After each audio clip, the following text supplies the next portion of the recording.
At this time, I have the honor to present to you the moral leader of our nation. I have the pleasure to present to you Dr. Martin Luther King, Jr.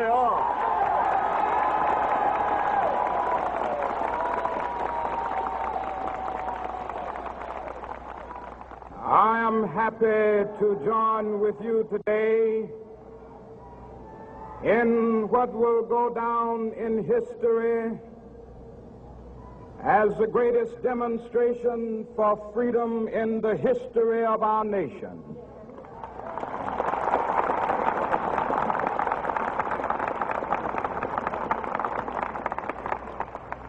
Five score years ago, a great American in whose symbolic shadow we stand today signed the Emancipation Proclamation. This momentous decree came as a great beacon light of hope to millions of Negro slaves who had been seared in the flames of withering injustice. It came as a joyous daybreak to end the long night of their captivity. But 100 years later, the Negro still is not free. 100 years later, the life of the Negro is still sadly crippled by the manacles of segregation and the chains of discrimination. 100 years later, the Negro lives on a lonely island of poverty in the midst of a vast ocean of material prosperity. 100 years later, the Negro is still languished in the corners of American society and finds himself in exile in his own land. And so we've come here today to dramatize a shameful condition. In a sense, we've come to our nation's capital to cash a check. When the architects of our republic wrote the magnificent words of the Constitution and the Declaration of Independence, they were signing a promissory note to which every American was to fall heir. This note was a promise that all men, yes, black men as well as white men, would be guaranteed the unalienable rights of life, liberty, and the pursuit of happiness. It is obvious today that America has defaulted on this promissory note insofar as her citizens of color are concerned. Instead of honoring this sacred obligation, America has given the Negro people a bad check, a check which has come back marked insufficient funds.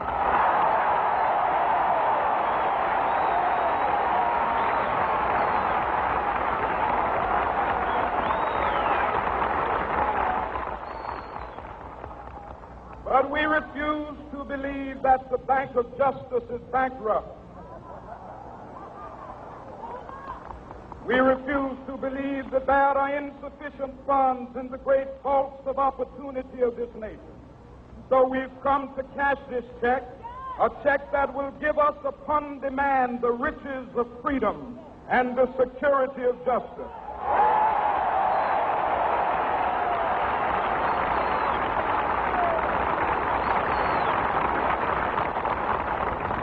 We have also come to this hallowed spot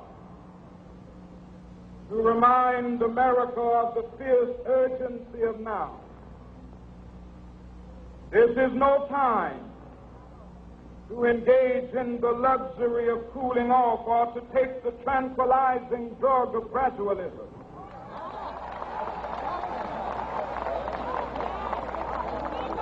Now is the time to make real the promises of democracy. Now is the time to rise from the dark and desolate valley of segregation to the sunlit path of racial justice. Now is the time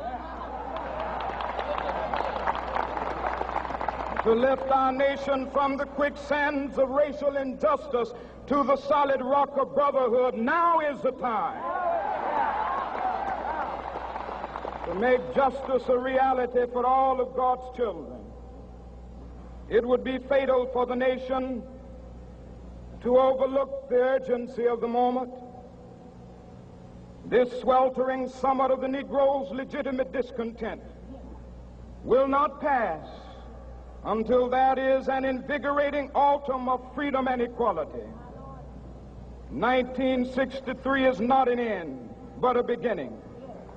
Those who hope that the Negro needed to blow off steam and will now be content will have a rude awakening if the nation returns to business as usual.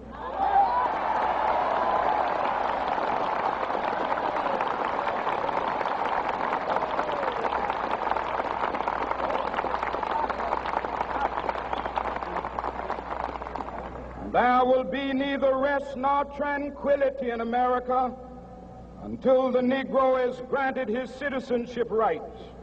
The whirlwinds of revolt will continue to shake the foundations of our nation until the bright day of justice emerges. But that is something that I must say to my people who stand on the warm threshold which leads into the palace of justice. In the process of gaining our rightful place, we must not be guilty of wrongful deeds. Let us not seek to satisfy our thirst for freedom by drinking from the cup of bitterness and hatred.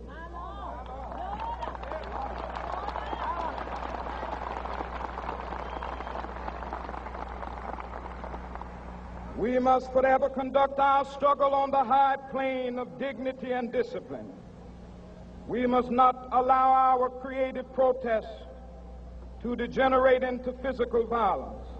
Again and again, we must rise to the majestic heights of meeting physical force with soul force. The marvelous new militancy which has engulfed the Negro community must not lead us to a distrust of all white people. For many of our white brothers, as evidenced by their presence here today, have come to realize that their destiny is tied up with our destiny.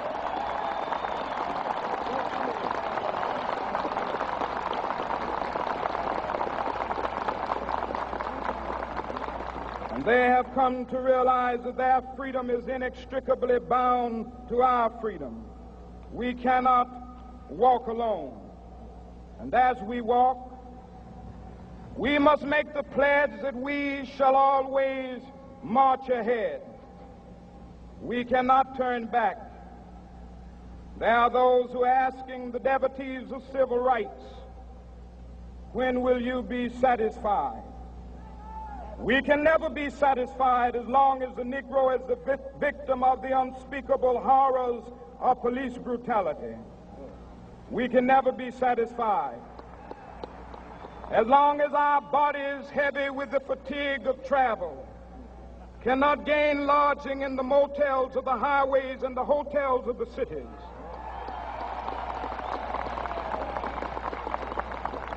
We cannot be satisfied as long as the Negro's basic mobility is from a smaller ghetto to a larger one. We can never be satisfied as long as our children are stripped of their selfhood and robbed of their dignity by signs stating for whites only.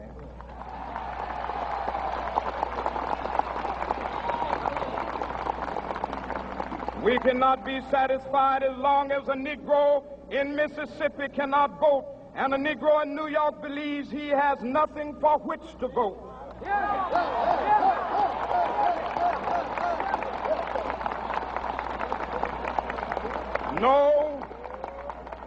No, we are not satisfied, and we will not be satisfied until justice rolls down like waters and righteousness like a mighty stream.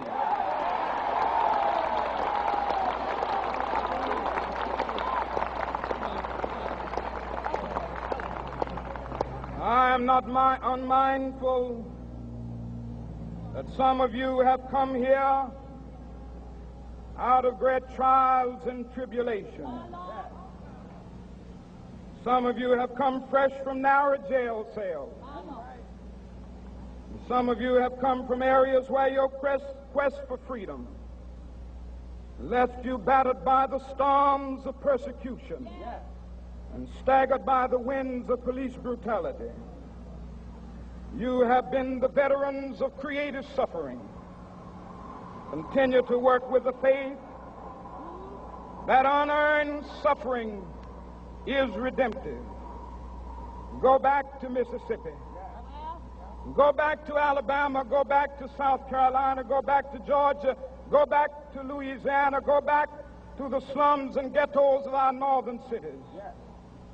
Knowing that somehow this situation can and will be changed. Let us not wallow in the valley of despair. I say to you today, my friend,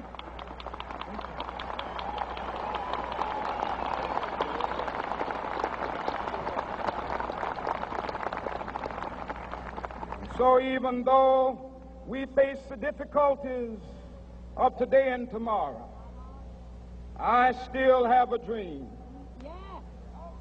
It is a dream deeply rooted in the American dream. I have a dream that one day this nation will rise up and live out the true meaning of its creed. We hold these truths to be self-evident, that all men are created equal.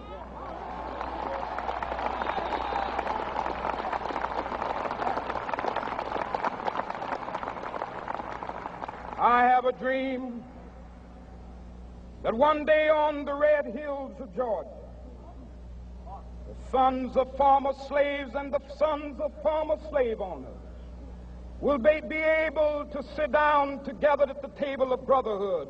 I have a dream that one day, even the state of Mississippi, a state sweltering with the heat of injustice, sweltering with the heat of oppression, will be transformed into an oasis of freedom and justice. I have a dream that my 4 little children will one day live in a nation where they will not be judged by the color of their skin, but by the content of their character. I have a dream today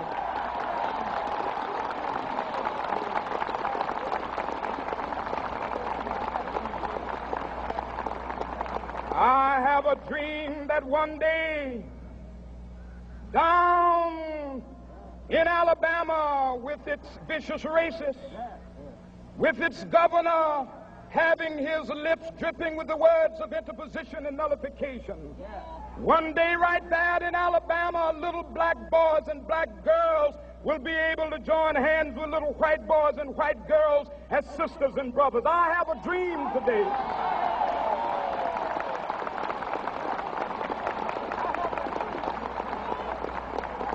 I have a dream that one day every valley shall be exalted, and every hill and mountain shall be made low, the rough places will be made plain, and the crooked places will be made straight, and the glory of the Lord shall be revealed, and all flesh shall see it together.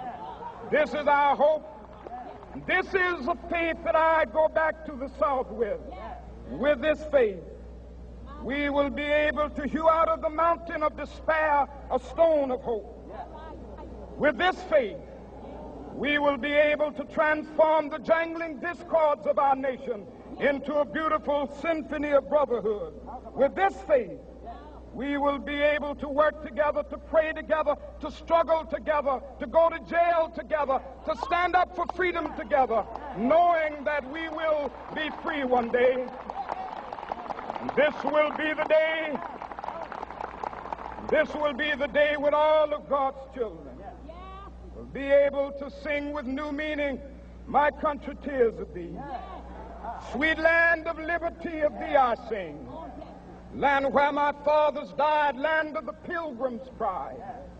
From every mountainside, Let freedom ring, and if America is to be a great nation, this must become true. And so let freedom ring from the prodigious hilltops of New Hampshire. Let freedom ring from the mighty mountains of New York. Let freedom ring from the heightening Alleghenies of Pennsylvania. Let freedom ring from the snow-capped Rockies of Colorado. Let freedom ring from the curvaceous slopes of California. But not only that, let freedom ring from Stone Mountain of Georgia. Let freedom ring from Lookout Mountain of Tennessee. Let freedom ring from every hill and molehill of Mississippi, from every mountainside. Let freedom ring, and when this happens, and when we allow freedom ring, when we let it ring from every village and every hamlet, from every state and every city, we will be able to speed up that day when all of God's children, black men and white men, Jews and Gentiles, Protestants and Catholics, will be able to join hands and sing in the words of the old Negro spiritual, free at last, thank God Almighty, we are free at last.